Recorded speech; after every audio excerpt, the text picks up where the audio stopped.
কৃষ্ণ কৃষ্ণ হেন শব্দ ইটো পৃথিৱীবাচক ভৈল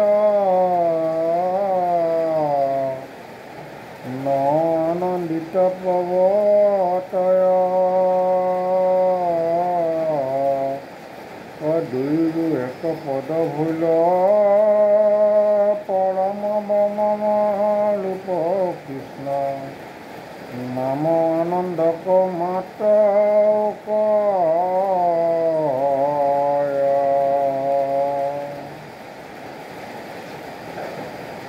কৃষক শব্দৰ অৰ্থ হৈছে পৃথিৱী, ন শব্দৰ অৰ্থ হৈছে আনন্দদাতা।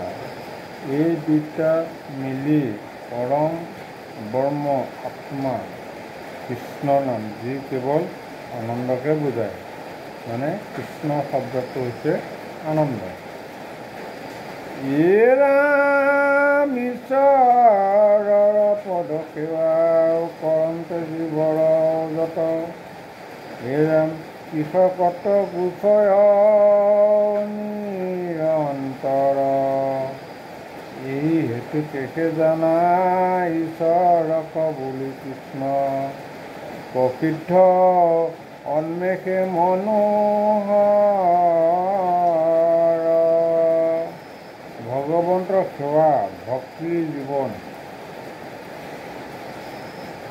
ক্লেশ দূৰ হয়, সেইবাবে ঈশ্বৰৰ নাম কৃষ্ণ।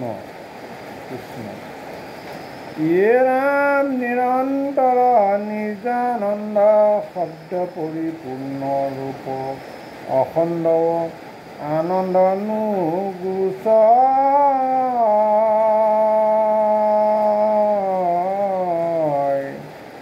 এতেকে সদানন্দ নিত্যানন্দ নাম ইটো ঈশ্বৰক বুলিয় নিশ্চয়।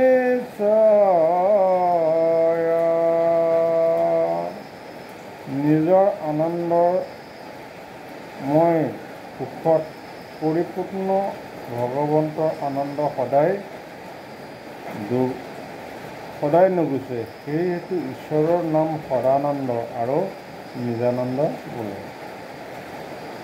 ৰাম ঈশ পদৈৱ মা বিষ্ণু মহেশ্বৰ পতিপতি তিনিৰো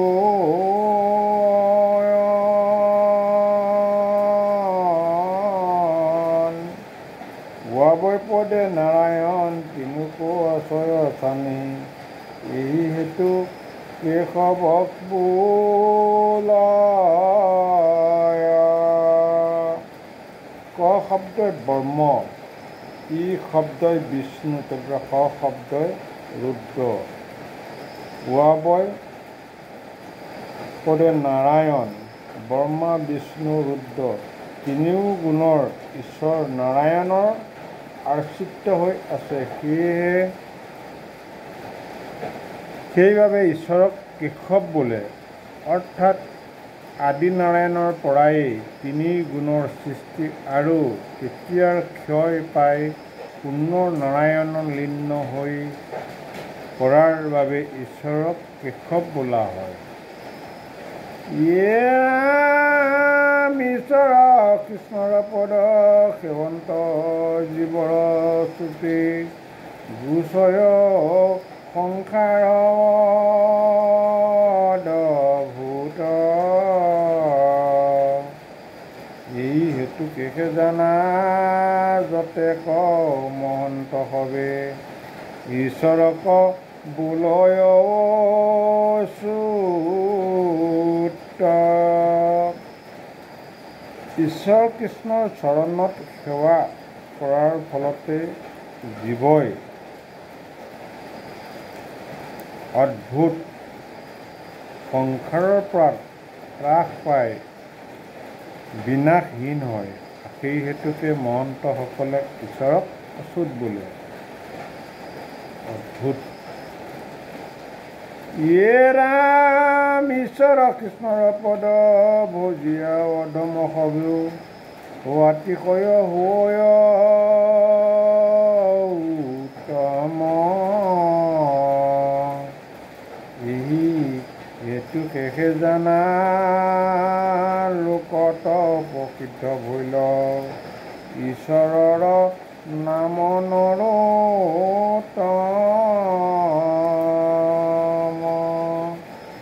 ঈশ্বৰৰ চৰণত ভজি অতি নিকৃষ্ট পাতকীও উপকৃত হ'ব পাৰে, সেয়েতো ঈশ্বৰৰ নাম নৰোত্তম বুলি প্ৰচাৰিত।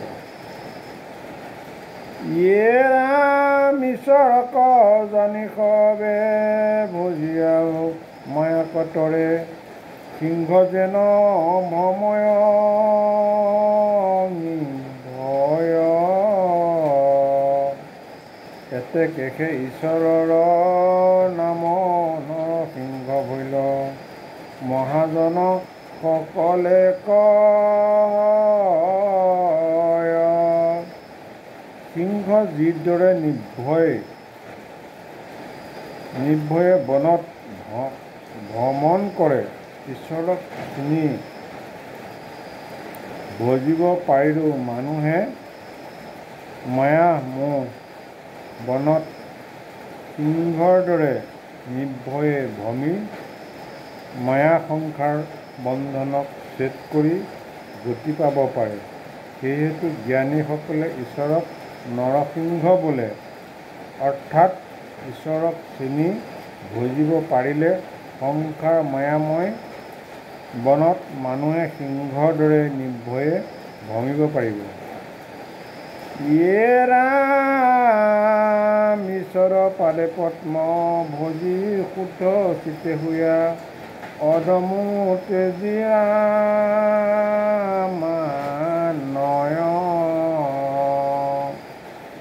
এই হেতু কেশে থাকি নিৰন্তৰে মহাজনে ঈশ্বৰক ব্ৰাহ্মণ বলয়।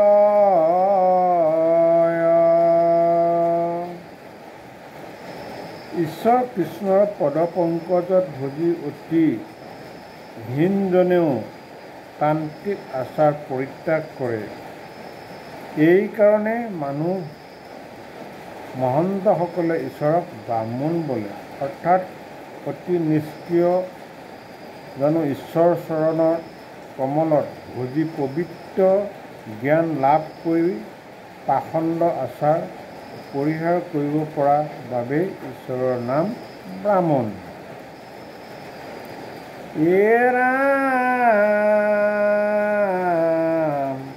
মুখ্যবাদী কৰি সুখ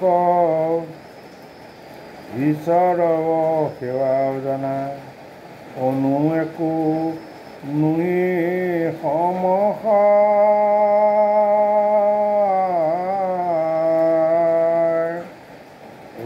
এই হেতু মহাজনে জানিবা পৰমানন্দ নাম ধৰি আচন্ত ঈশ্বৰ। ধৰ্ম অৰ্থ কাম মোক্ষ ঈশ্বৰ সেৱাৰ সুখৰ তিলমানো তুলনা নহয়। এই হেতু ঈশ্বৰৰ নাম পৰমানন্দ। সকলোকে ইয়াকে বুজিব, অৰ্থাৎ ঈশ্বৰ সেৱাৰ ফলতে তিলমানো তুলনা চতুৰ্বৰ্গই হ'বই নোৱাৰে। ইয়ে ৰাম যিহেতু কৃষ্ণ একে আত্মা এতেকে জীৱ ৰাখি নিৰন্তৰে আনন্দ ভয়। এই হেতু সবানন্দ নাম ধৰি আছা হৰি মহাজনে জানিবা নিশ্চয়। জগতৰ জীৱ মাত্ৰে সকলোতেই কৃষ্ণই আত্মাৰূপে থকাত সকলোৱে আনন্দ লাভ কৰিব পাৰিছে। সেইকাৰণে ঈশ্বৰ সবানন্দ নাম পাইছে। জ্ঞানীসকলে ইয়াকে বুজিব। ইয়ে ৰাম যি কাৰণে নাৰায়ণে পঞ্চভূত পঞ্চবৰ্ণ মালা পিন্ধি প্ৰকাশ কৰয়। যিহেতু নিৰন্তৰে জানিবা বনমালী নাম ধৰি আছা ভগৱন্ত।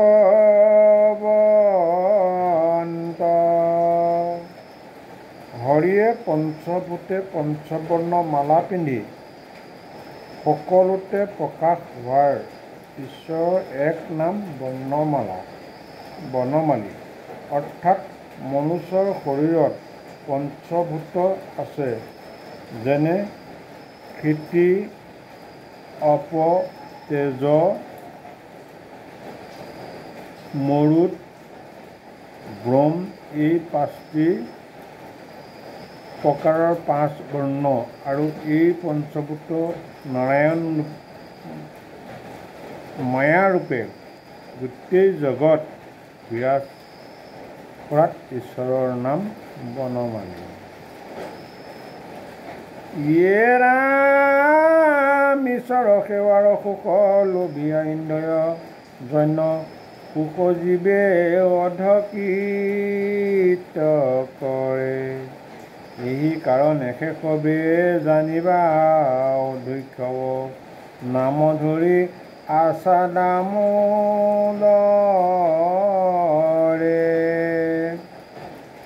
জীৱই ঈশ্বৰৰ সেৱাৰ সুখৰ সোৱাদ পালে ইন্দ্ৰিয় বিষয়জনিত সুখক নিন্দা কৰি এৰি দিয়ে।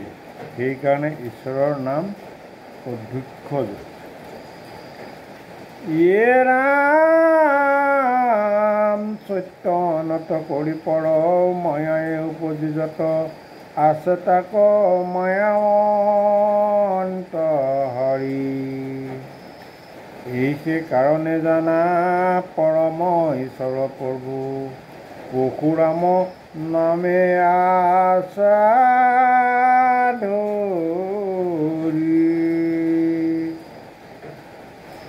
আত্মাক বিভিন্নতা ভাৱ কৰি হৰিয়ে মায়াত জন্ম ধৰাই জীৱসকলক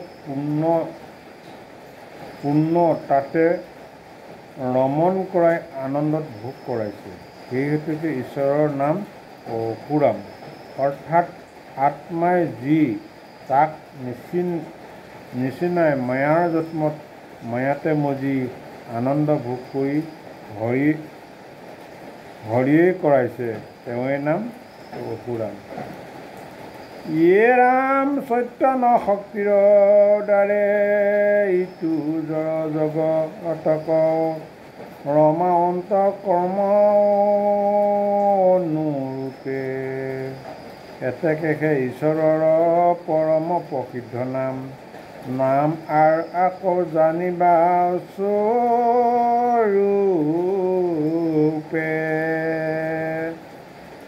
ঈশ্বৰৰ চৈতন্য অৰ্থাৎ আত্মাৰূপে চেতনাহীন জগতক নিজ নিজ কৰ্ম অনুসাৰে চলাই আনন্দ দিছে।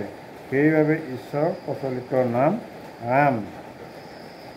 ইয়ে ৰাম অনন্ত চৈতন্য আত্মা সদানন্দ ঈশ্বৰত যোগীজনে সদায়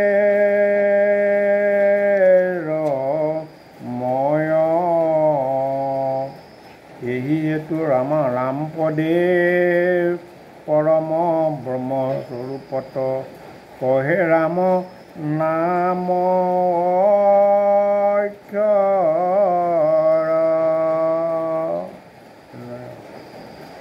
যাৰ অন্ত নাই, যি জ্ঞানদাতা স্বয়ং ব্ৰহ্ম সদানন্দকাৰী ঈশ্বৰে যোগ্য ধ্যানসকলক সদায় পৰম আনন্দ দিব পাৰিছে। সেয়ে সাক্ষাৎ পৰম ব্ৰহ্ম ৰাম অৰ্থাৎ যোগধাৰী সকলৰ অন্তৰত আত্মাৰূপে ব্ৰহ্মজ্ঞান দি যিজনে আনন্দ মগ্ন কৰি ৰাখিছে, সেয়ে ৰাম। ৰাম শব্দই